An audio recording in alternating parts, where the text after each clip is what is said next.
Welcome to Global Justice Reports, a new online production of the Center for Global Justice. I'm Cliff Durand. I will be your host for today. And I will be telling you something about upcoming events. We're new to these webinars since June 1. We've been doing weekly webinars. And I'll give you some highlights of upcoming ones. We have events scheduled up into January already with some really outstanding speakers. The Center for Global Justice is a multinational and bilingual research center located in San Miguel de Allende, Mexico. The center is devoted to research and learning for a better world. Since 2004, we have offered educational programs in English for expats and visitors, and programs in Spanish for the larger Mexican community. Did you get my glass out of the bed? We've also organized educational travel to Chiapas and to Cuba. Our vision is to move control of economic life and relations with Mother Earth from the 1% to the 99%. Coronavirus has set in relief the failures of neoliberal capitalism. Our weekly Global Justice Report will explore various grassroots democratic solutions, including self-management, cooperatives, mutual aid, public banking, and much more. We have webinars coming up on racism, on universal single-payer healthcare, on the elections, and much more. We welcome suggestions for future programs, and I'm going to show you a screen with an email address to which you can send your suggestions. Also, if you have questions or comments during today's discussion, send it to this email address, global.justice.cliff@gmail.com, and I will relay your questions to the speakers. Some of you are watching this on YouTube. You will need to use that email address, but also those of you who are watching on Zoom should use it as well. Well, it's a pleasure to introduce our discussion leader for today, Bill Fletcher, well-known activist, labor activist, political activist, involved in many issues. And he will be introducing the speakers and moderating the discussion. Let me remind everyone here that you should mute your mic so that other background noise doesn't end up getting broadcast to everyone. So, Bill Fletcher, I'll let you take it away from here. Thank you, Cliff, and thank you, everyone. And by the way, Cliff, Sangeeta needs to be readmitted. She had to drop off for some reason. Oh, there she is. Okay, good. Yes, just readmitted her. Yeah, okay, good. So I want to thank everyone for this, and I want to thank Cliff for inviting me to be your host this afternoon. And I want to ask everyone, please make sure to mute your phones or your computers. You know what? We're all vertical. That's a good thing. Okay, because I don't want to start calling out names. Cliff, I think I might need you to mute everybody except for me, because there's some people that don't seem to be listening. Okay. Okay, so it doesn't, it's not revealing anything amazing to say that there really is a specter haunting the world. And that specter is one of right-wing populism.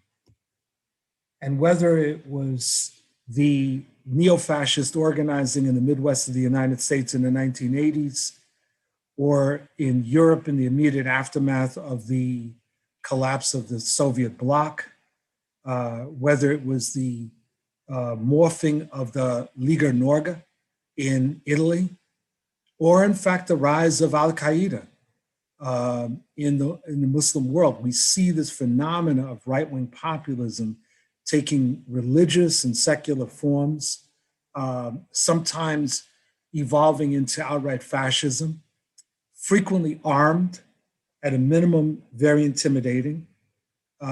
In the largest alleged democracy on the planet, India, we've watched or witnessed the rise of a Hindu nationalist, fascistic at least, regime in a nuclear-armed country within seconds, if not minutes, of another nuclear-armed, less than democratic state, Pakistan.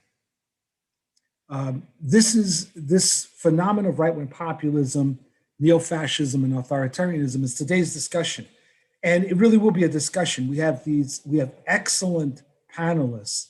And so we're not going to be giving speeches. My job is to make sure that no one gives a speech except for me. But we're going to have a discussion. And I'm really looking forward to this. We were talking about it before we started. And one of the objectives here is to break from the notion that every form of capitalist rule that we on the left don't like is fascist. We have this tendency on the left to describe anything that we don't like that is capitalist and is repressive as fascist. We want to unpack that. We want to look at what exactly are we witnessing and what are the strategic implications of an analysis that distinguishes various forms of capitalist rule and particularly what was known as the exceptional state. In order to move this discussion, I'm honored to introduce our panel. So we have Sangeeta Kamat, who's a professor of comparative education at the University of Massachusetts Amherst and the author of Development Hegemony, NGOs and the State in India. She's an interdisciplinary scholar and has published critical essays on the politics of aid and development, neoliberalism and educational inequality, and Hindu nationalism in India and the diaspora. She's a member of the India Civil Watch International. We also have joining us Walter Baier, an economist in Vienna who was the national chairman of the Communist Party of Austria, the KPO, from 1994 to 2006. He was an editor of the Austrian weekly Volksstimme, I hope I'm pronouncing that correctly, and from 2007 until 2020 has been the political coordinator of the network Transform Europe. And finally, we have Tarso Luis Ramos, executive director of the Political Research Associates, a 40-year-old research and strategy center dedicated to building authentic, multiracial feminist democracy and averting authoritarianism. PRA is a leading progressive source of analysis on US and global right-wing movements, and Ramos is a sought-after public speaker whose work has been featured in The Guardian, New York Times, and Time Magazine, among other outlets. So I want to begin by just welcoming the panelists and thank you for joining us today. Anyone that's just joining us, again, please put your computers on mute. And what we're going to be doing is we're going to be conducting this discussion for maybe about 45 minutes or so. We're going to see how it goes. And then we're going to open it up to questions and comments. We can't guarantee that every question and comment we'll be able to address, but we will do our best. So let me just start with a sort of a general question. Right-wing populism has been defined in a tremendous book by Chip Berlay and Matthew Lyons called Right-Wing Populism in America. They define it as in effect, a movement that is in response to and trying to beat back progressive change. I would add to that that right-wing populism globally is racist, xenophobic, it is misogynist, it is authoritarian in both its objectives and structure. And it additionally looks for the future in the past. Every right-wing populist movement I've ever come across has a critical image, a critical mythical image around which it organizes itself, whether it is the alleged caliphate that Al-Qaeda and Daesh worship, or whether it's the 1950s in the Confederate States of America, both of which are worshipped by right-wing populists in the United States. And in both cases, the direction for the future is seen as somehow an extension of the past.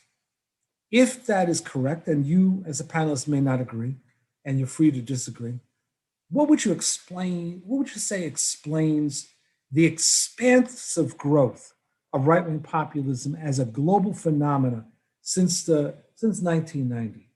So whoever would like to kick that off, please run with it.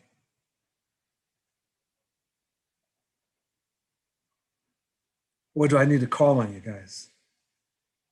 All right, so I'm going to call on Tarso. Thank you, Bill, and thank you for organizing this great panel. I'm looking forward to the discussion. I largely agree with that characterization of right-wing populism and right-wing populist movements. I think I would add a couple of additional characteristics. I do think that in general terms, right-wing populist movements tend to go after elites, existing elites, although the movements ultimately are more interested in replacing one set of elites with another set of elites, their elites with our elites. And they also tend to target classes that they consider to be parasitic at the bottom, usually defined in ethnic, racial, religious, similar kinds of terms.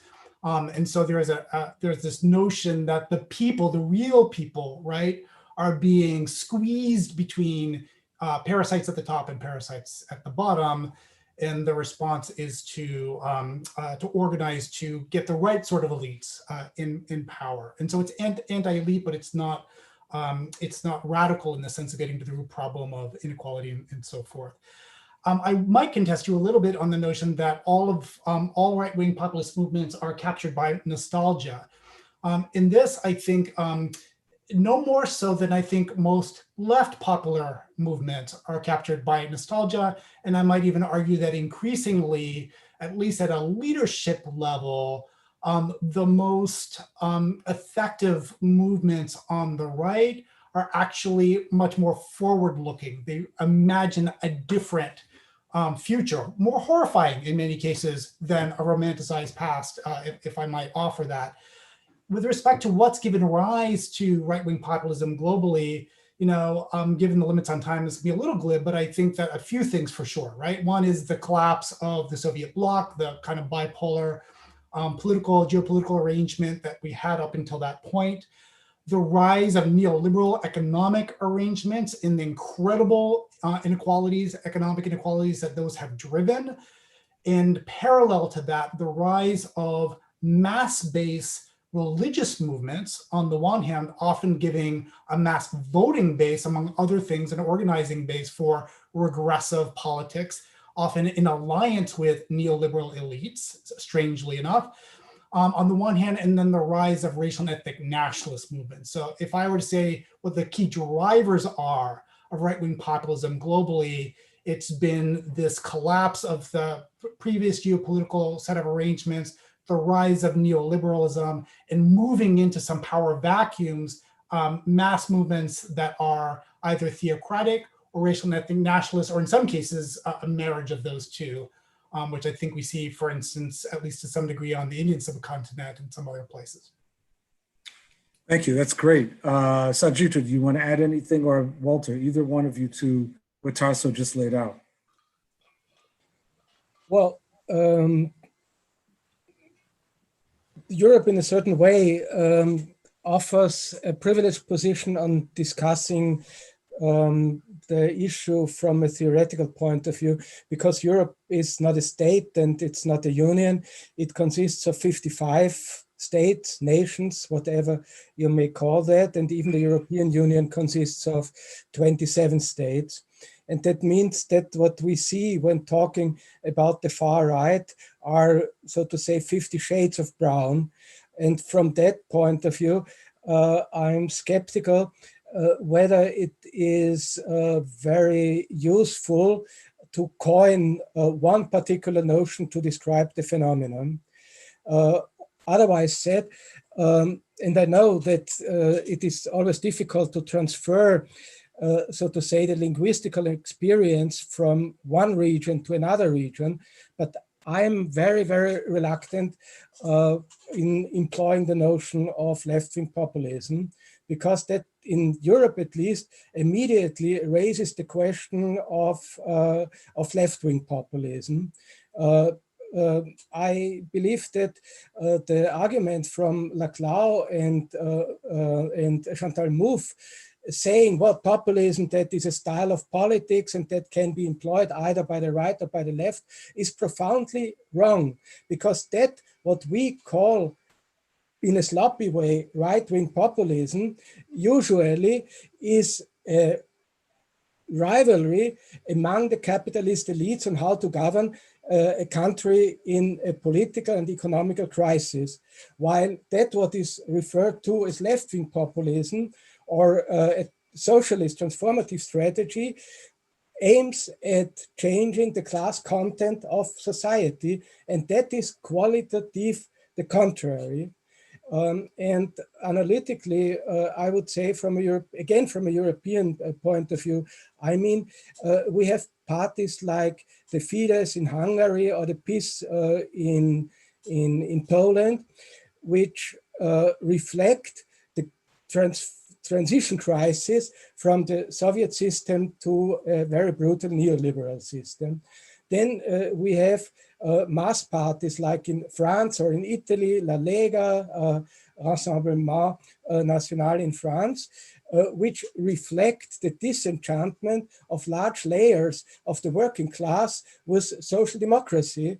And then we have cases in which these parties primarily express a sort of social chauvinism, meaning we don't want to share neither with refugees coming to our shores, nor with the poor nations in the south of Europe. And that's why we have to close the borders. And the now governing elites, they don't do that. That's why we challenge this. And that's why we want to change the government. But that, and that is my last sentence for this very first statement, but that makes the difference between them and other bourgeois parties, that they actually and effectively want to change the way of governing and the character of the state. That is the difference.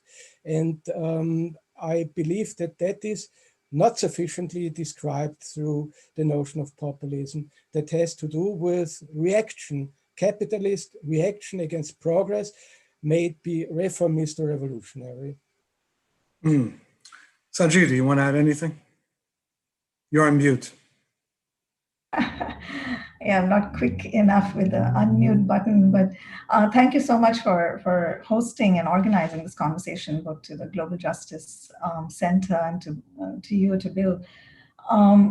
I would very much agree with Walter on what he said, about saying right-wing populism immediately sort of implies there is something called left-wing populism, and sort of, having these, so any kind of left progressive movement can be easily sort of reduced to that kind of left-wing populism. In terms of sort of what, definitely there's been, a global rise of right-wing populism all around the world, authoritarian populism. And I would say a certain kind of, really proto-fascism, a neo-fascist sort of direction that all of these, what we are calling authoritarian populism is definitely rapidly, I think, moving towards and consolidating. And in agreement with, Tarso and Walter here, that it is what we, I'd call sort of the crisis of crisis management of capitalism, right? So there's a crisis of capitalism, but there's a crisis of managing capitalism, and this kind of neo-fascism, authoritarian populism becomes a response. Authoritarian populism, I would sort of nest as sort of an element within a fascist regime, or as part of sort of of advancing fascism. Maybe authoritarian populism I would see as sort of one of the first or elementary kind of steps that takes place in a sort of advancing path to fascism, or what we'd call sort of maybe proto-fascism or neo-fascism today. So definitely, I think it's the crisis of capitalism, it's deregulation, privatization, and neoliberalism. Certainly, it's also, I believe, a certain kind of drive to imperialism among, where it's not sort of one core country that is sort of seen as the, center of empire, but there are now competing imperial centers and wanting to negotiate or ally with, the imperial power. And so, so there's a drive to imperialism. So a certain kind of strong state that is acting externally and not simply internally. And I think that's also a part of sort of, what sort of drives authoritarian populism, or what I would prefer to call sort of really proto-fascism. But it's also then the escalation towards, in this management of the crisis of capitalism, escalation towards monopoly capitalism and kleptocracy, I think, is another very significant element of this. And again, I agree with Tarso when he says, an authoritarian populism, this kind of the myth of the nation, the constructed nature of nationalism, this kind of national past, the glorious national past, is not necessarily part of authoritarian populism, but definitely is, I think, an essential feature of fascism. And so one is seeing more and more of that. For instance, definitely, that's why I would characterize something like India as very much in that realm. And something that Trump is attempting to do, but is not as, I think, effectively organized, that discourse as in India. So I guess the question I'd have for the three of you then, particularly in light of the difference of opinion that appears to exist between me and Walter and Sangeeta, is then how do you describe this phenomenon? I mean, do you just say right-wing authoritarianism? I mean, there's something very different about what we've seen. These are not traditional conservative movements. There's something very different. And even though obviously there's national specificities, what we see in Poland is not the same thing that we see in Italy. There is a hell of a lot that's shared in common. So how do you describe it? What, I mean, what is it that we're looking at? Yeah, this is something I've been really trying to also grapple with. For instance, to have sort of, for instance, Turkey or Egypt as part of this conversation, right? And how is it different from what's happening in Brazil and Bolsonaro versus Modi and Trump? And I think drawing out those distinctions is really an important part of this project, and something that one needs to really do in a very serious, methodical way. But it's not that I have sort of, the answers to it right now, but I do think that there are distinctions to be drawn between, what is happening in Turkey and Egypt versus what is happening in parts of Europe versus Brazil and India and the US. But in a sense, perhaps also trajectories that might very well converge in a way, as part of sort of, yes, building a new kind of fascist international. One does see these kinds of alliances taking place in the ways in which, for instance, surveillance technologies are being, adopted across, by these governments, which might be very similar and very identical almost. And maybe, it could be one see sort of a Israel sort of definitely being a very big part of those kinds of, adopting the same military and surveillance technologies of these countries. For instance, it's happening in India, and I'm aware it's happening in other countries as well. So I think there is there are differences and distinctions of where they are on this path, but I think definitely one can also see that there are significant convergences that seem to be in the offing, that are potentially there. Walter, in your first comments, you tie these movements, or particularly, what I'm describing as right-wing populists, you're saying that this is mainly a question of bourgeois rule. And I want to push back on that, because these seem to be very much mass movements when they're out of power, sometimes having the support of elements of the ruling class and sometimes not. And I think it's important to distinguish in power versus out of power. Just like in the 1920s and 30s, there was the fascism in power, out of power, and in power. And there were certain alignments that took place once fascism rose to state power. And so what I'm hearing from you, and I may not be understanding you correctly, that's why I want to come back to you. It sounds like you're identifying these movements as the machinations of the bourgeoisie. And it seems to me that it's more complicated than that. Am I misunderstanding you? No, maybe I did not express myself sufficiently clearly. But the point that you make is a very good one, because I usually warn in discussions my colleagues and my comrades to an inflationary use of the term fascism, because it is not politically wise to call 20% or 30% of the electorate in a particular country as fascists. That is childish.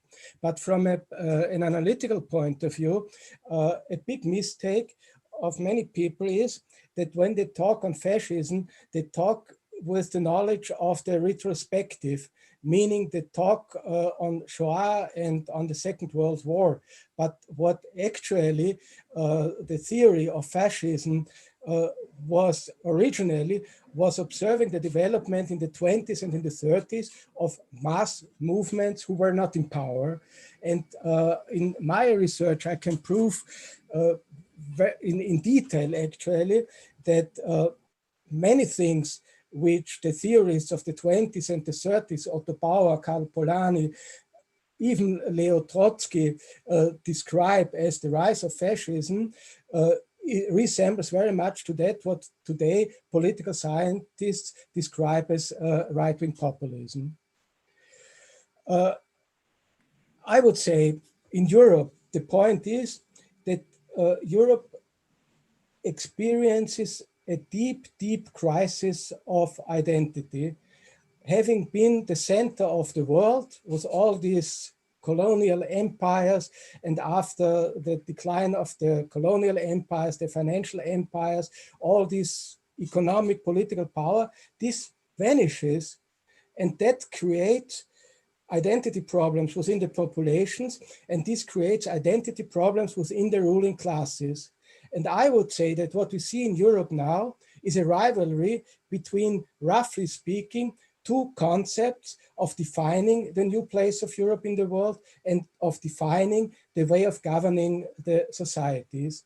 One is the authoritarian way, the way of control, of closing borders, of national competition, even of warmongering. And the other way is somehow keeping the balance between the labor movement, the trade unions, the liberal middle classes in a sort of integrative way of ruling. And the one concept now is put forward by an aggressive far right, and it differs from country to country, the extent to which this is adopted by decisive parts of the ruling classes. And this differs also in times. After 2007, 2008, when the economic financial crisis was very intensive also in European societies, you had a tremendous rise of far-right parties.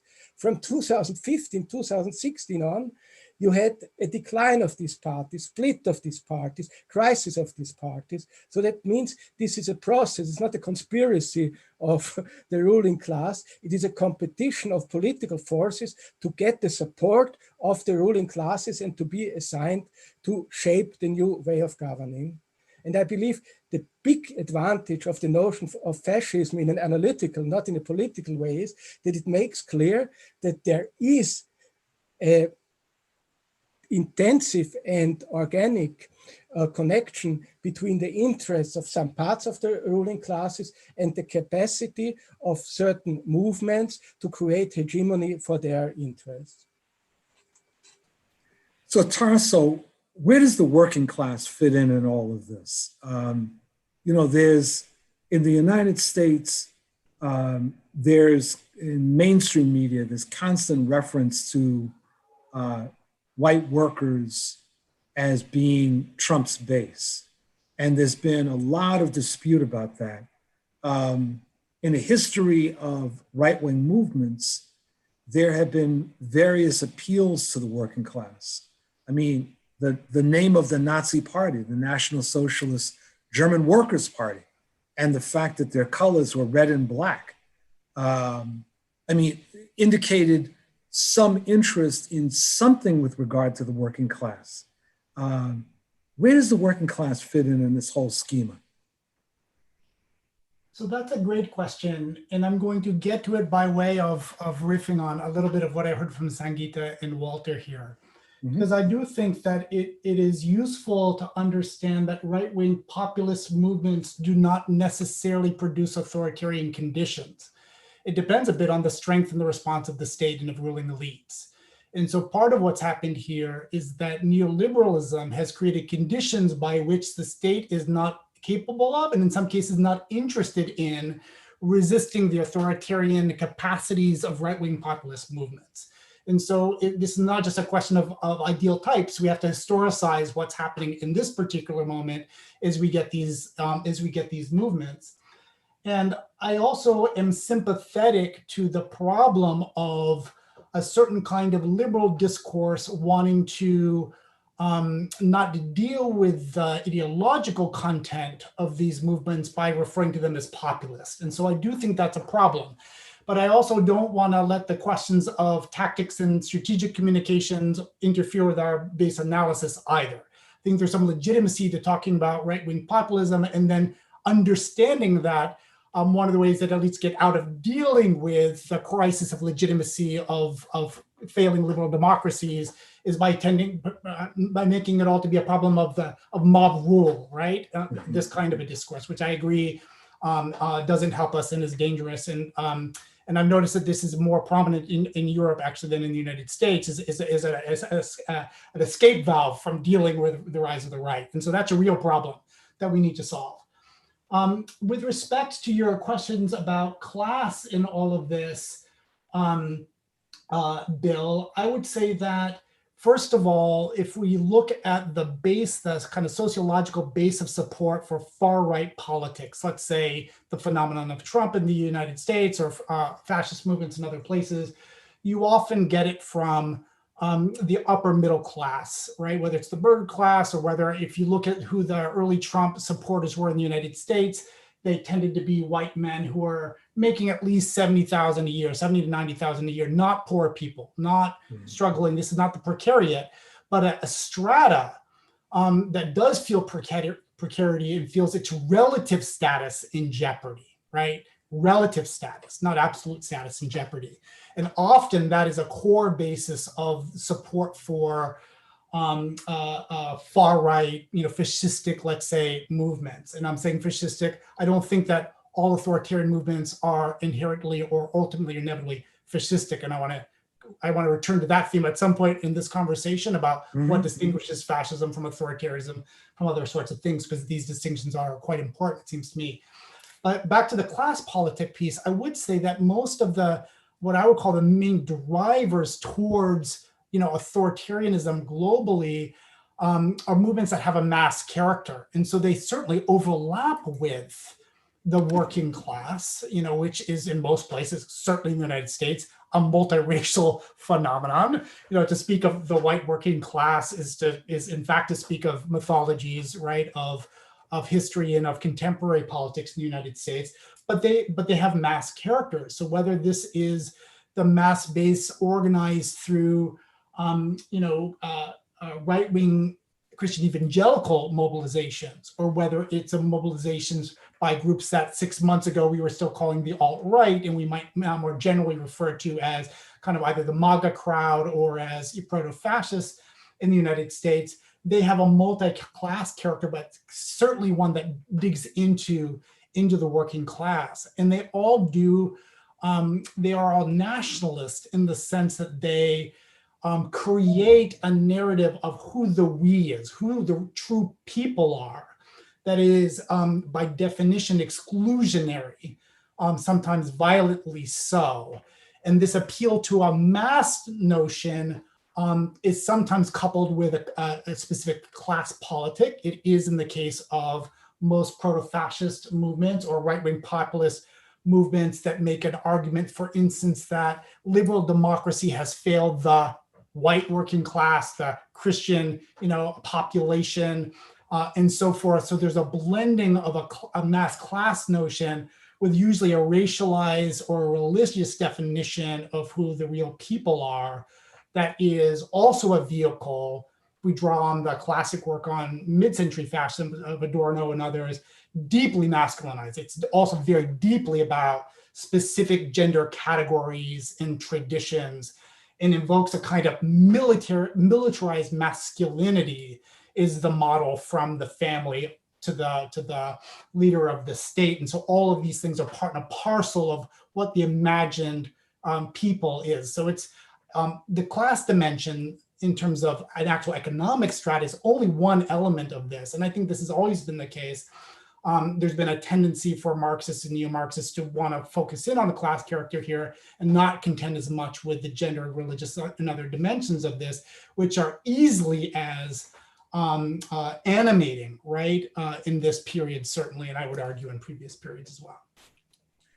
Well, I want to follow up on this, but I do want to return to this question of the distinction between fascism and some of these other forms of right-wing movements. But I want to ask Sangeeta this question following from what Tarso was speaking about. When you're looking at the situation in India and your studies of India, what is the social base of the JVP? Where does class fit in on that? I think that, well, yeah, I'll just leave it at that. Where does class fit in with the JVP? And you're on mute. It is the BJP's class character is really the middle class is. Excuse me, BJP. I'm sorry. The BJP's class character is very much middle class. Has been the one that sort of really galvanized to vote for the BJP and bring them into power in 2014 and once again in 2019. And so this idea that somehow it's sort of the working class is sort of the default base of these kinds of right-wing authoritarian movements, I think is not quite true. And the working class and the precariat, I think, are very much the foot soldiers in the mobilization, for instance, in terms of like when you think about the stormtroopers or the sort of militias that get organized, it is definitely, one would think, yes, a good part of that is the unemployed youth, that are sort of in precarious positions, who are sort of given this sort of new role and sense of responsibility of sort of building the nation anew, that they get sort of mobilized into. But that's really sort of the foot soldiers. And I think the base is also the elite, the sort of domestic corporate class, capitalist class, and the middle classes, sort of, which have typically, in some ways, one would say they've benefited from sort of the welfare developmentalist model of the past several decades, but now feel sort of hampered or in this kind of competitive neoliberal environment, are feeling like, they cannot really succeed or achieve sort of, to their fullest aspirations, and are very happy to back the BJP as sort of saying we need this kind of strong, decisive, and deregulatory kind of, government and state. So, if you think about, in the elections of, the BJP, for instance, it was the first time that actually the corporate class came out in open, explicit support, because otherwise in India, we typically don't have this situation of, the corporate class endorsing a political party like we have here, right? Or companies, etc., or certain sectors of, the corporate class. But there they actually, in that instance, in the, this recent elections, they actually came out and endorsed the BJP, right? So there's been a real sort of mutually reciprocal sort of relationship between the strong states that the BJP promises and what the corporate, domestic corporate class is seeking. At the same time, this is what another author, for instance, Federico Finkelstein, who's a professor at New School, who's written a good bit on actually right-wing populism versus fascism and what are the distinctions. He talks about sort of right-wing populism as politics in a democratic key, right? So that there's a certain way in which there's a certain kind of democratic sort of, trappings of democracy are maintained in authoritarian populism. And you're doing things sort of by the law or by the book in a sense, or following the law. And, but what one is seeing now with the BJP is that they're, in a sense, escaping those trappings of democracy and doing things sort of, that are really, violating the law themselves, or actually taking over the Supreme Court and the police and the army, and infiltrating all of the sort of organs of sort of liberal democracy, right? The institutions of liberal democracy are very much sort of in their play. And here now you see slight bit of discomfort from the corporate class coming forward, but in very polite tones, sort of saying, we have to be careful. We might be sort of, scaring away the, financial sort of, investor class, the global capitalist class. The Modi needs to be a little bit careful, sort of, managing the internal sort of, dissent and, conflicts, etc. And so, but really, otherwise, I think they'd be more comfortable with authoritarian populism, the corporate class. But if it's the turn towards fascism for them might be a bit too extreme, and there might be some contradictions that emerge there. Thank you. And my apologies, I was using the wrong initials for the Hindu Nationalist Party. I was thinking about another party. But I want to use what you were just saying to go to you, Walter. What is the distinction between this broad, whether one wants to call it authoritarian populist or right-wing populist mass, and 21st century fascism? How would you make the distinction? And in fact, I'd like all of you to comment on it, but I'm just going to pick on Walter first. Yeah. Excuse me, I want to say a word about working class and Sure. parties, because particularly in France, this is a big issue. I would say even an issue of an ideological struggle. And if you look at the things from a very general point of view, you would say that the rise of the Front National, now Rassemblement National, and the decline of the Communist Party took place simultaneously. But that's too abstract. Empirically, even the notion of working class is not really workable, because you have to distinguish between gender, regional, educational, duration of contracts, the branch in which these people work. And we have done empirical research on this with pretty remarkable outcomes. First, this is also general. It turns out that this, so to say, simultaneous decline and rise expresses the fact that a considerable part of the traditional electorate of the Socialist Party and of the Communist Party don't bother anymore to go for elections because they are so disappointed from previous experience with left-wing governments in France.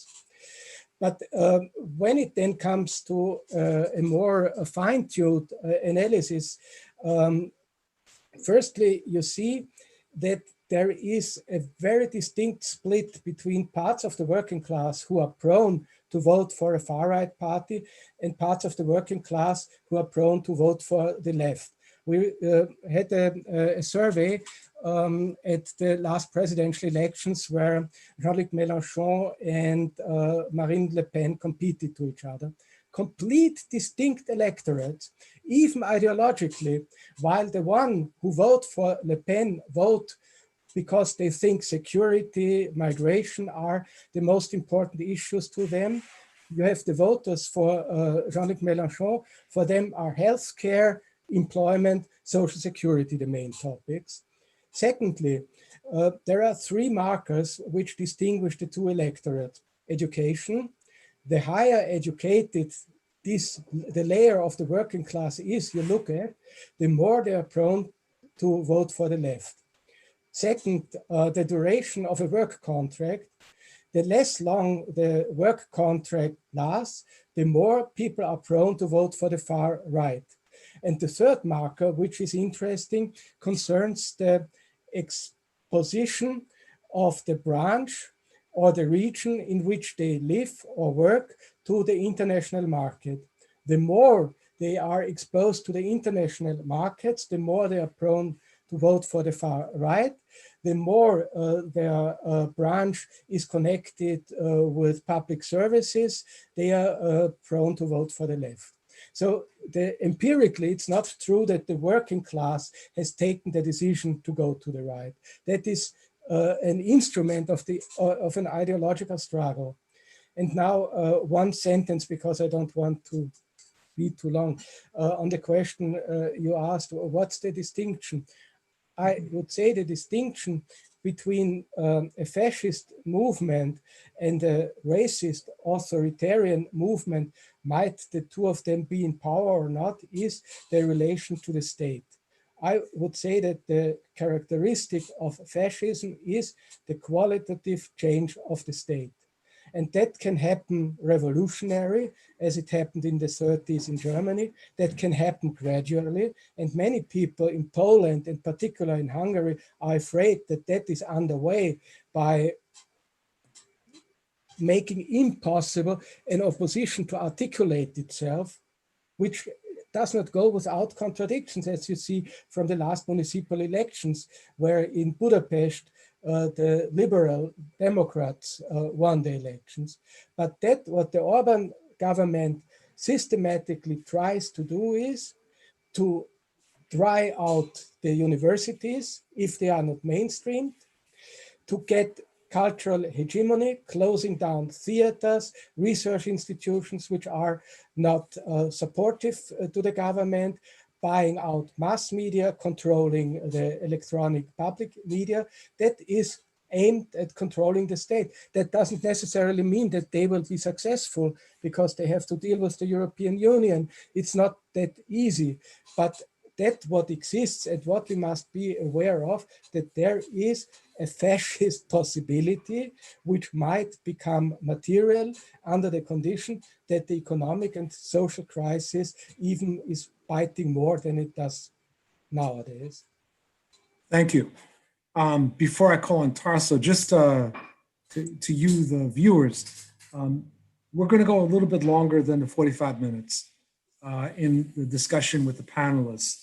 And so should open up for questions in about 10 minutes. But I wanted to make sure to cover this piece, but also I want to ask the panelists, so then what does the left do? And I want to make sure to ask that before we open up to questions. So Tarso and Sangeeta, on this question of the distinction between fascism and other forms of right-wing authoritarianism. Tarso? So, I sometimes rely on the work of Spanish political philosopher Juan Linz when thinking about authoritarianism. If we think about the actual democracy, authentic democracy, is on one level sort of unlimited pluralism. And we think of totalitarianism is, the annihilation of any opposition. And fascism and its state expression is a form of totalitarianism, right? Authoritarianism is limited pluralism, right? There are institutions that are not created by the state that are allowed to exist, but the parameters of allowable dissent and contest are set by the central authority of power, whether it's an individual or party, whatever the arrangement might be. And so there may still be some contestation, labor unions, churches, other kinds of things. We certainly had labor unions under Brazil's military dictatorship and others. So there was an opportunity for some level of contestation. But actual transition of power did not happen as a result of any kind of democratic process. And everyone had a pretty good idea of the limits of dissent that were allowable before you would be disappeared or put in jail or forced into exile or whatever the case might be. And so if we accept this notion that authoritarianism is the most common way that liberal democracies fail, in that we are in the third great wave of authoritarianism globally, right? The first gave us mid-century fascist movements. The second gave us post-war military dictatorships, often propped up by the Soviet Union or the United States and so forth, the kind that drove my family, right, out of Brazil. And now we're in a third great wave that this is actually a tendency of liberal democracies to collapse into authoritarianism. Fascism, not necessarily. And I would say that in its state expression, it's a form of totalitarianism that reflects its social movement character, which tends to be a revolutionary, right, form that is anti-state, anti-elite, insists on the notion of a cross-class, masculine, violent rebirth that draws upon this notion of a historic greatness that will rise again in new expression in some of the ways that Sangeeta and Walter and yourself, Bill, were speaking about earlier on, and that these are some of the elements. We could do a whole session on fascism, but not all authoritarianism descends into fascism, just as not all right-wing populist movements are capable of realizing their authoritarian instincts and desires at the level of governance. What I would say is we are in a situation now globally where the three key drivers, I would say, of authoritarianism, right? Racial and ethnic nationalism and theocratic movements, these two by definition want more authoritarian arrangements of power. They require that of the state. We have a situation now, though, where capitalism, where neoliberalism also increasingly requires authoritarian relations in order to maintain these levels of economic inequality. And where neoliberal elites and other capitalist elites have entered into arrangements of shared power with theocratic movements and racial nationalist movements, even where that's not what their traditional or a party orientation might be. And in many cases are at a place where two things are happening simultaneously. One is the social movements are wagging the dog, right? Because they have built independent power. They have chosen, for instance, specific capitalist parties as their vehicle of electoral expression in some cases. Other cases, more in Europe, they've created their own parties and so forth, or sometimes a combination of those things. And the other thing that's happened is that a growing sector of the capitalist class just decides that it's pro-authoritarian. Now, its version of authoritarianism may not be racial or ethnic nationalism or a theocracy, but in fact, this tendency to think, well, the only way to hold on to what we have now is more of a police state is on the rise, and actually even has a base among, in the United States and Silicon Valley, in folks who are making their fortunes under this context of neoliberalism, are pro, in a sense, authoritarianism, even though they have a weird kind of meritocratic notion of who the authoritarians are. Meritocratic, right? Notion of who the authoritarians should be. And so in a way, we have an overdetermined, right, drive towards more authoritarian relationships or social and political arrangements. And as a friend of mine who's a researcher in Europe likes to say, it's as if you had a bartender who, is making a drink with 3 ingredients, right? There's theocracy, there's corporate dominance or oligarchic dominance, right? And there's racial and ethnic nationalism. And the ratios are a little different, country to country, region to region, but it's really the same toxic admixture at the end of the day. And it's not a question of whether it'll be authoritarian, it's a question of which tendencies will predominate. And to a certain extent, I think that's what's going on. And I yield back the non-existing remainder of my time. Thank you. This is very important. Sangeeta, on this question.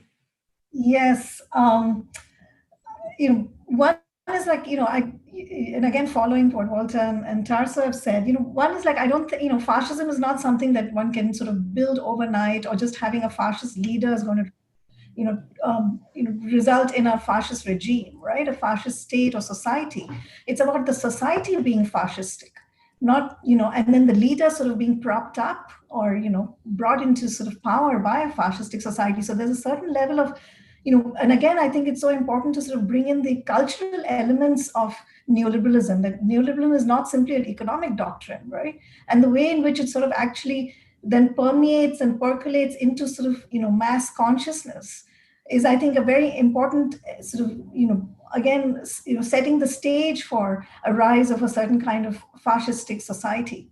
And, one that is sort of really sort of, this whole thing around disciplining the self and, being sort of entrepreneurial or all of those kinds of things. So I think neoliberalism is a big part of the story, but I think we miss out when we don't sort of really look at the cultural dimensions and consequences of neoliberalism and how that has enabled fascist societies to rise. And so, for instance, so why I would sort of, without hesitation sort of say India is in a mode of, proto-fascism, and really beyond authoritarian populism. But I might say that, yes, in the US, it's more authoritarian populism still, because it's, because in India, the RSS, which is sort of the founding, party, sort of, the foundational sort of organization of the BJP, BJP is just a political party expression of, what is a cultural formation. RSS as an organization was, founded in 1925 and has kept growing, right? It's got 5 to 6 million members. That is a level of organization that one does not see, for instance, either in Brazil or in the US, right? Which really, I think, completely sort of, there's a qualitative shift then from a certain kind of authoritarian populism to really becoming a fascist society itself, not simply a fascist regime. So just simply voting Modi out of power, the BJP out of power, may not necessarily do away with the ways in which fascism has kind of, become sort of part of the body politic, right? And so I think that's really a key difference between trying to understand sort of the distinction between fascism. And I feel like, yes, that's why the left has a lot of work to do, important work to do with, halting that transition from authoritarian populism to fascism, right? And sort of scaling that back, and not sort of waking up too late to the fact that, yes, now we can call it fascism, and now this is proper fascism, and waking up to the fact sort of too late. Like, there is no point in that. But really understanding that these are elements that we are in the sort of path towards fascism, and that the rollback needs to happen now before institutions and society, in a sense, becomes fascistic. And that is a very good segue into the final question, and then we'll take comments and questions from the viewers. And we have about 30 minutes left. So what do? That's the question.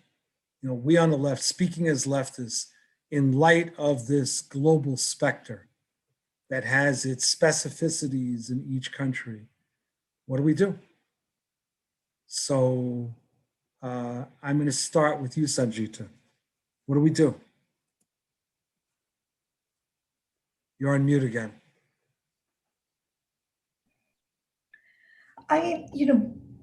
Certainly when I sort of look at, the left and like us, the big failure is in the failure of sort of not organizing, right? And not being not organizing in, in the ways where, that the left was organizing, for instance, in the, the 20s and the 30s and the 40s, and, up to the maybe 60s.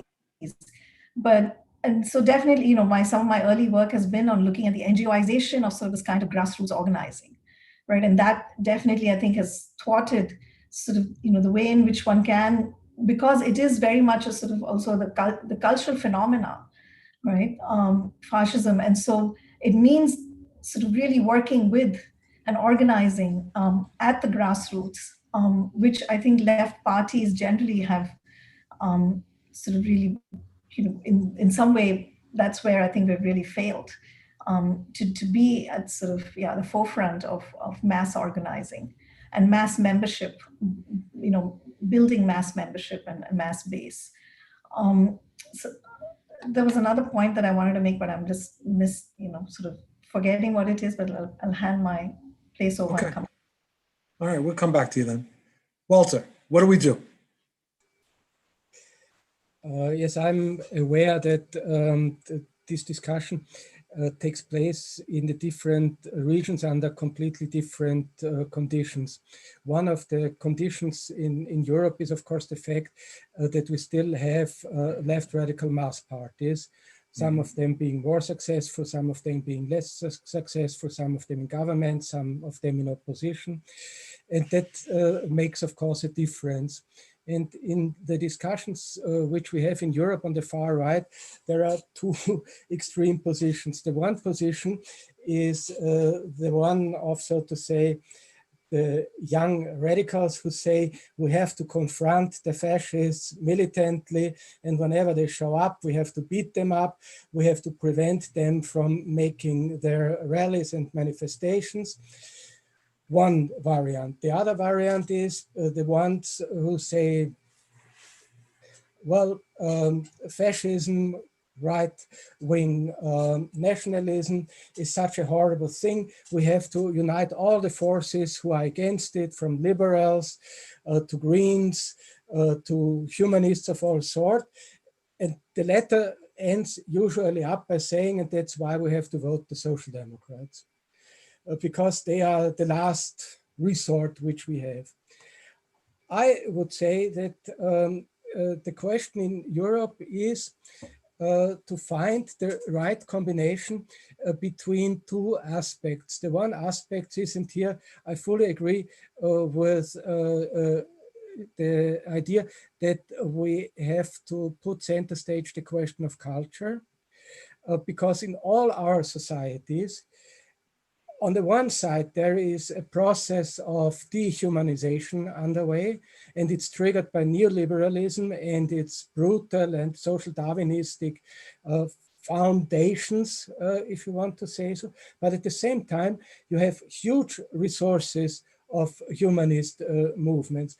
We have had in 2015 a marvelous movement in most of the countries concerned in solidarities with the refugees. We have also a broad mass movement in our societies which solidarizes itself with Black Lives Matters.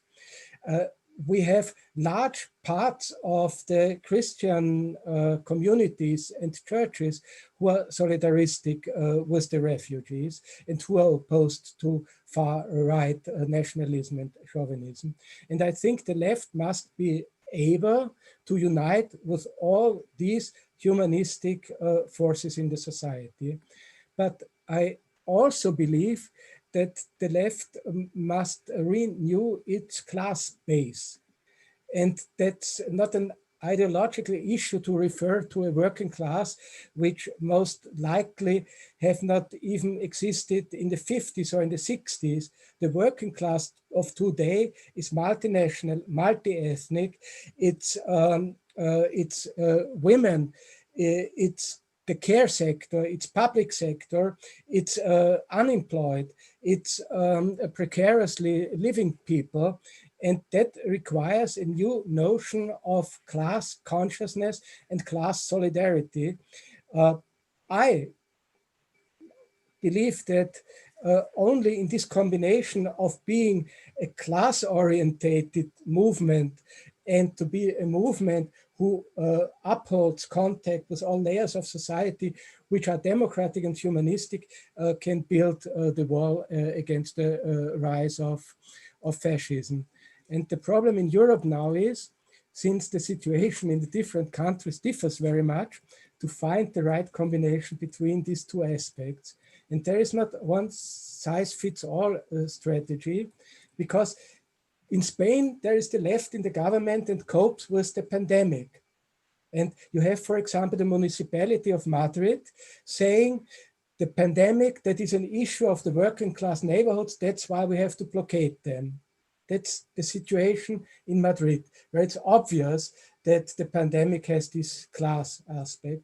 Then you have situations like in Germany or in Austria, where you have people saying, why I'm 35, I'm 25, why should I bother for these guys over 60? Of course, they are risking to die, but after 65, you have to be prepared to die. And this anti-humanistic trend in society demands a response from the left, which differs. And I would say that we very carefully must find the right combination in order to be capable in any moment to have a counter movement, but at the same time, of course, to be able to present a political alternative. We run for elections. We propose governments, which may be alliance governments between us, the Greens, and the Social Democrats. And what is now our distinguishing characteristic in such a government? And that has to do with class, obviously, but with class of the 21st century and not of a nostalgic notion of a class as it might have been in the 19th or at the beginning of the 20s. Thank you. Tarso. Well, obviously anything we offer here will be vastly incomplete in terms of the things that the left needs to consider. I would offer you a few additional thoughts. One, in much of the world, we need to prepare ourselves for fighting and building movements under conditions of increasing state and vigilante violence. And so just there are different strategies, techniques, community safety, mutual support, variety of things that are not held within the living memory of many of our social movements, particularly in the global north, that we'll have to draw upon. I think a second thing is in a moment where we have the rise of a kind of a new axis of authoritarian states and leaders who compete and cooperate. I wouldn't call it an international, but you can be an anti-Semite and you can also be the prime minister of Israel and be in this club, right? You can be, you could have Trump and Erdogan and so forth.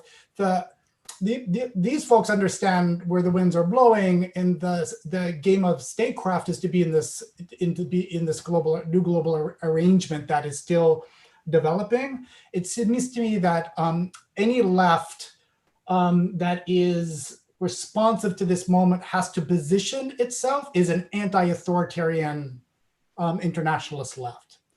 And I don't just mean right-wing authoritarianism, I mean authoritarianism. If it's authoritarianism and it calls itself left, in my view, it's not left, but there's a lot of debate and dispute as yet on the left about that. I do think we have to have a very clear anti-authoritarian posture.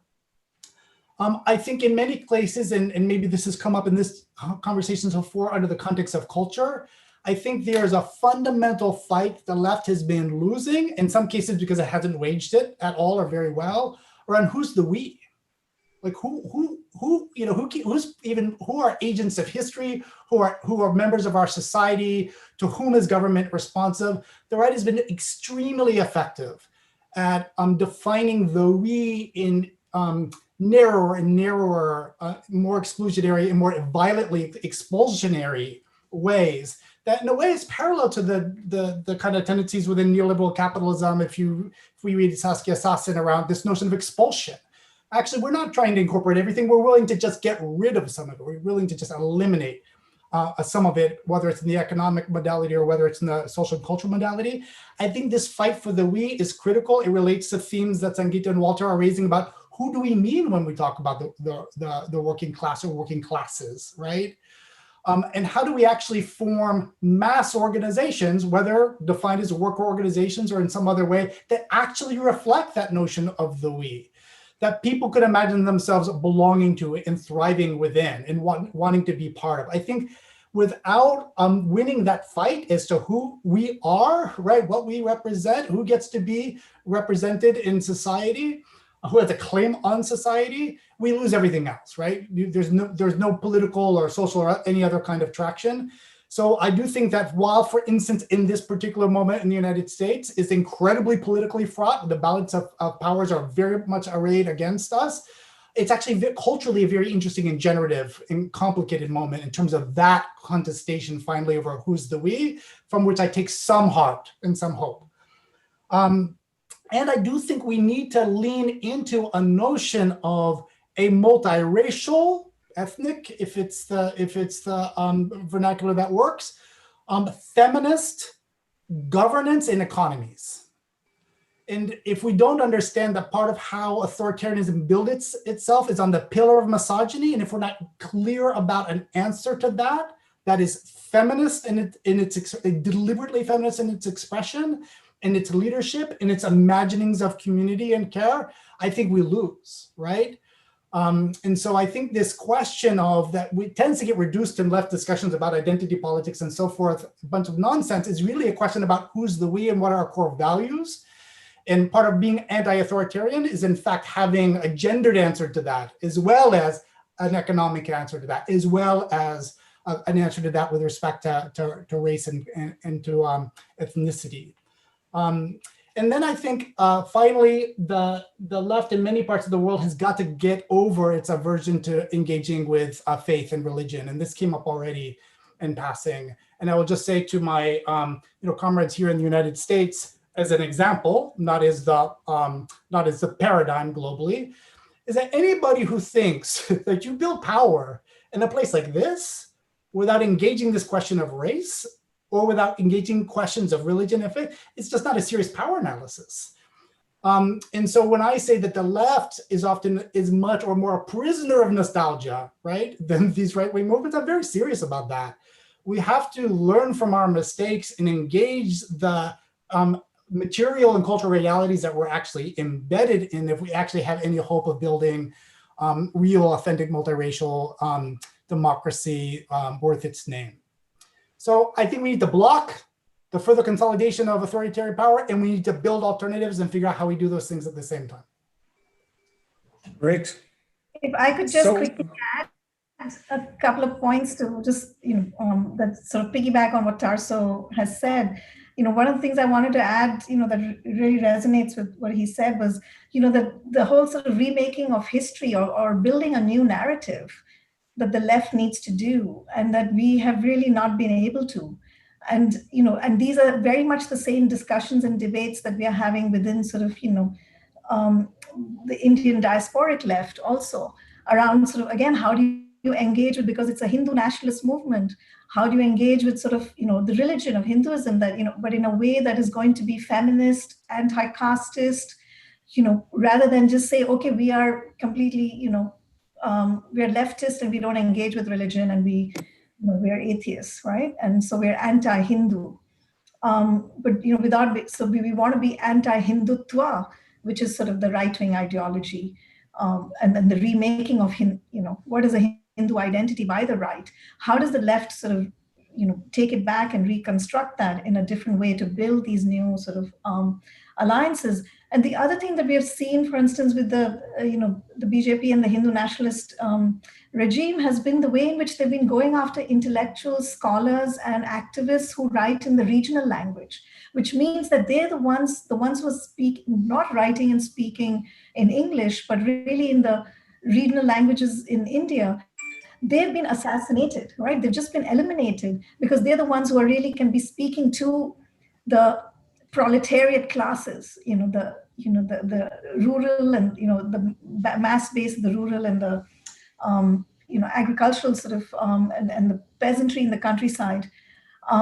They've realized that and so yes, some of the English speaking and writing intellectuals and activists have been put into jail or have been sort of threatened, etc. But the way in which they've really gone after eliminating the scholars and the intellectuals and who do their work in the regional language, I think that is a very telling, and also then the attack on universities has been phenomenal. So I think that's another area for the left actually to be, doing some serious work in terms of political education and critical adult education that is not confined to universities or the formal education spaces, which again, I think we have sort of reneged on.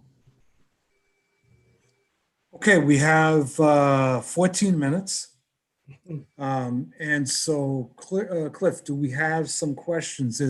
I see one in the chat from Meju. Should I just read that, or do you want to go with, do you have other questions? Cliff, can't hear you. Can't hear you, you're muted. You're still muted, Cliff.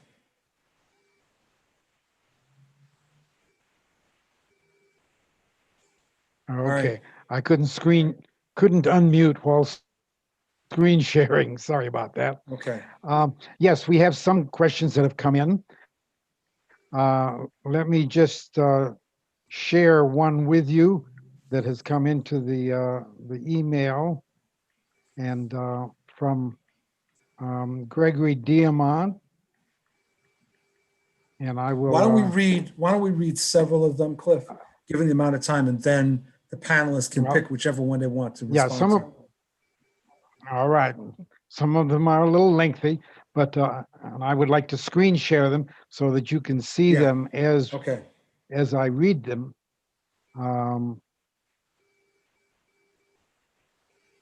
Let's see, here we have. Okay. This one from Gregory Diamant. Orban has self-described his regime in Hungary as illiberal democracy, or one could also positive as authoritarian democracy. Secondly, the rise of the right can be attributed to the failure of the left to a great extent. One thing we have to be careful about in fighting against right-wing authoritarianism is that we don't lose sight that the major goal has to be to transcend capitalism. And as you think about that, let me call up a second question. And this one from I don't know who this is, Glyn. Don't all populist movements have at their base an economic concern of the predominantly upper working, lower middle class, and an anxiety that brings them together to contest the current economic political elite? A process which in Europe, at least, is being driven by globalization, which has meant downward pressure on their people's incomes. Consequently, they close ranks against the others or outsiders who they see as the groups who threaten their economic status. Further, as capitalist neoliberalism inevitably, by virtue of its international economic systems, drives down wages in the previously prosperous Europe, try to deflect blame upon the working classes of other countries, trying to divide and rule the potential international socialist movement. In other parts of the world, it may be the very poor, particularly incel males, who seek redemption through religions which have been captured by political activists who may utilize them in anti-colonial and anti-neo-colonial movements. Okay, maybe that's enough to digest. And then we have one more, which is get some comments from Meju. I'm just going to read hers, and then the speakers can address whichever one you want, but you got to do it very concisely because we have 10 minutes. So the final question: there have been several periods of authoritarianism, as Tarso described. There have also been periods of socialist victory and experimentation. One of those was the pink tide in Latin America, destroyed by economic and political meddling by the US. This opened the door for right-wing victories. While every rise in the right has a national character, how do we act as internationalists? I'm particularly interested in Mexico, which has a new but fragile progressive government in power. So I'm going to start, Sangeeta, with you. And we've got 10 minutes, less than 10 minutes for the three of you.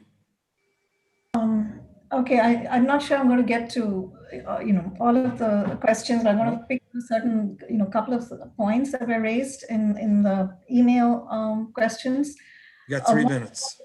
Transcending capitalism, most certainly, and I think, COVID-19 and what has happened sort of globally, I don't think we have had a moment like this where sort of, the limits or the failures, of our capitalism are so, stand so exposed for the world to see and actually palpably live and, experience sort of really the failures of capitalism. And so, this is really a critical moment to start sort of formulating, why, that we have no recourse but to have, to build an alternative to capitalism, right? Including sort of, if you think about climate crisis that is happening at the same time as the pandemic and, the sort of unemployment crisis and the health crisis.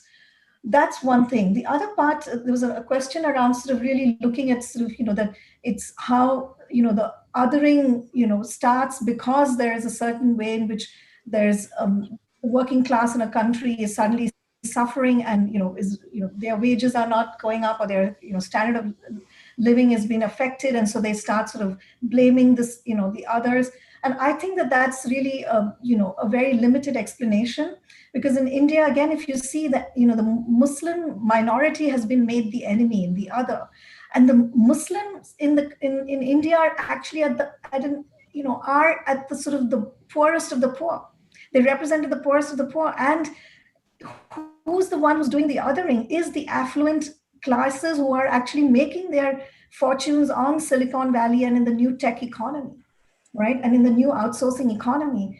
They're the ones who are actually, thriving, but they're the ones who are then also, doing sort of, participating in the sort of anti-Muslim kind of, the sort of bashing of, of Muslims, and literally and metaphorically. And so and there's an absolute contempt for the poor. So this is not, I wouldn't sort of say, yes, it's, the working class is hurting, and so then they start sort of doing this othering. I think that that's too simplistic and narrow an explanation and slides back into this kind of, I think, more lazy left theorizing. Thank you very much. Walter.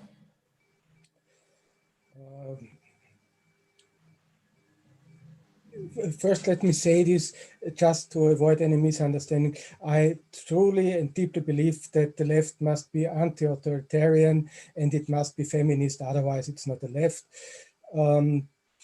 Secondly, when it comes to authority,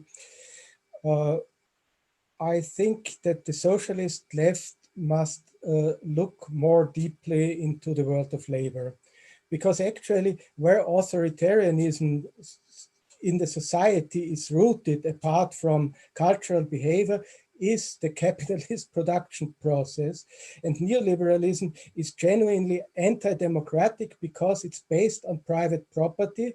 And the richer the 1% becomes, the less democratic society is. And we must talk on property and ownership as organic component of a moral and cultural revolution, to say it in the terms of Gramsci. And the last, maybe provocative idea is, of course, we have to learn of our failures. But I think the deepest reason for the cultural defeat of the left lies in the fact that it has unlearned to learn from its victories. Meaning, when discussing about culture and analysis of society, we do not start from point zero. And if we are not able to create a continuity of emancipatory struggles from the 19th century to the 21st one, then we do not deliver to the next generation what actually our duty is. So, of course, the rise of the far right has to do with the failure of the left. But that does not say anything, because if the left loses, the right wins. And if the left wins, the right loses. We must ask ourselves what creates, under historic circumstances, the real condition and relation of power. And I think we should be more cautious and more careful in looking into it.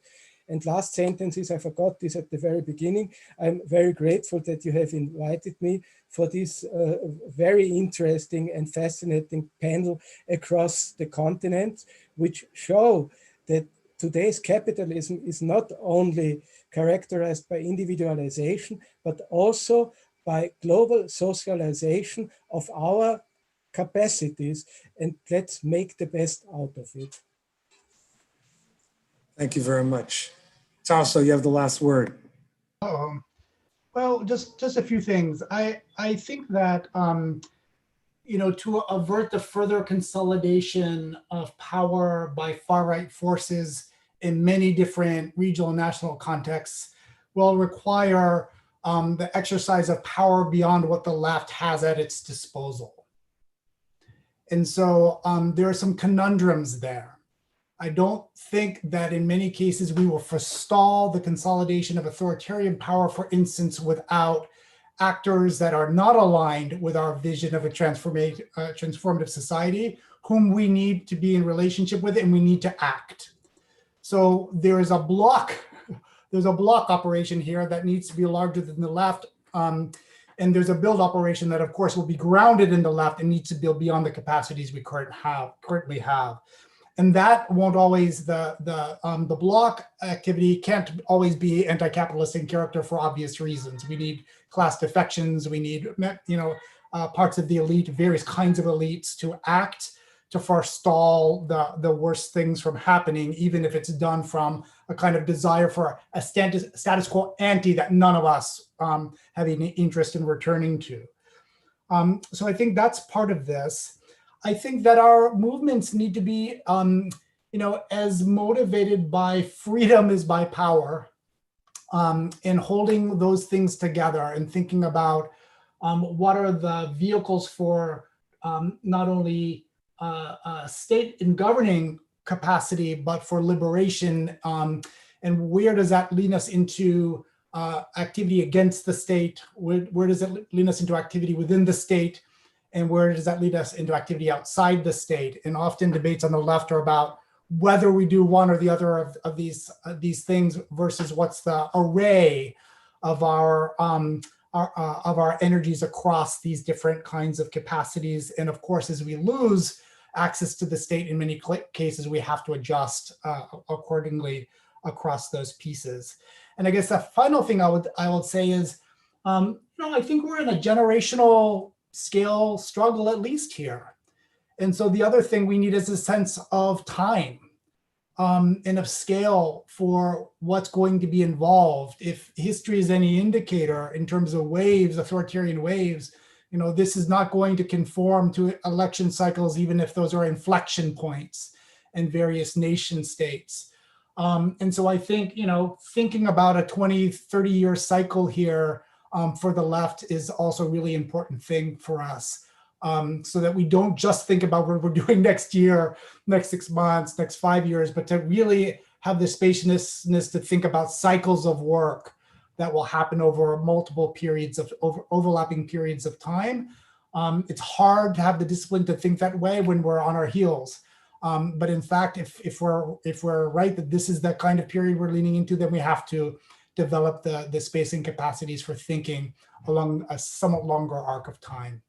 And thank you too for inviting me for this really interesting conversation. I hope that it was provocative in a useful way, right? Not needless provocations, but thought-inducing provocations that support all of us to do more effective work. Well, you were each brilliant. And I want to thank you for taking the time to do this. This is exactly the kind of discussion that we on the left side of the aisle need to be engaged in globally. I'm hoping that, given that this discussion has been recorded, that people will access it elsewhere, and that there'll be feedback. So I want to thank you all very, very much, and I want to thank Cliff and your center for having sponsored this, and I want to thank you, the listeners and viewers, for having joined us today in this discussion. Thank you all very much, and stay safe, stay strong, and let's defeat the fascists. Take care. And on behalf of the Center for Global Justice, I want to express a very strong thank you to Bill Fletcher for assembling this excellent panel and navigating us through a rich discussion. It has been recorded and will be available on our website, globaljusticecenter.org. We also have there the previous webinars, that all of which have been recorded, and information about upcoming webinars.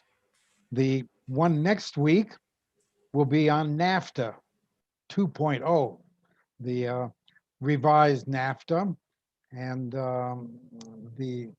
we have both a Mexican academic and a U.S.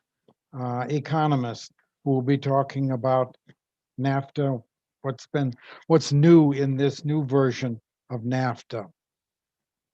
I want to give thanks also to the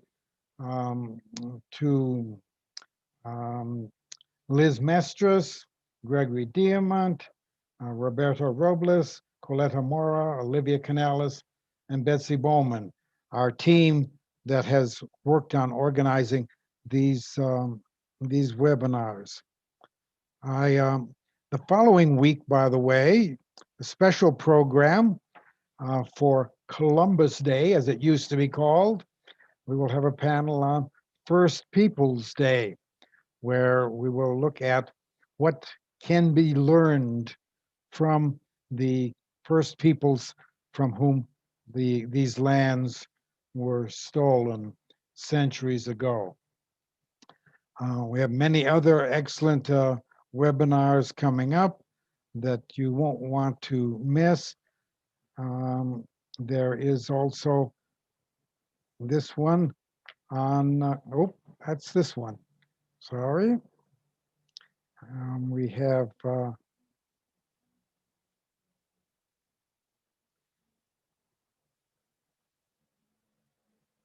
here, U.S. foreign policy and the 2020 elections, anti-imperialist struggles in the years ahead.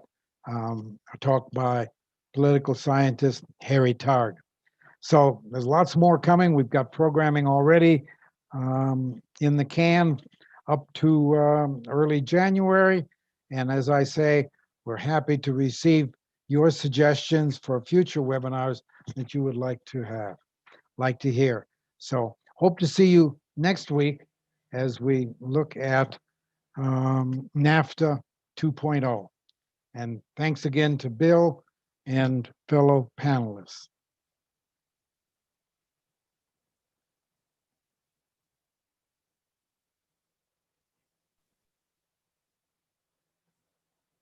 Thank you. Thank you to the Global Justice Center.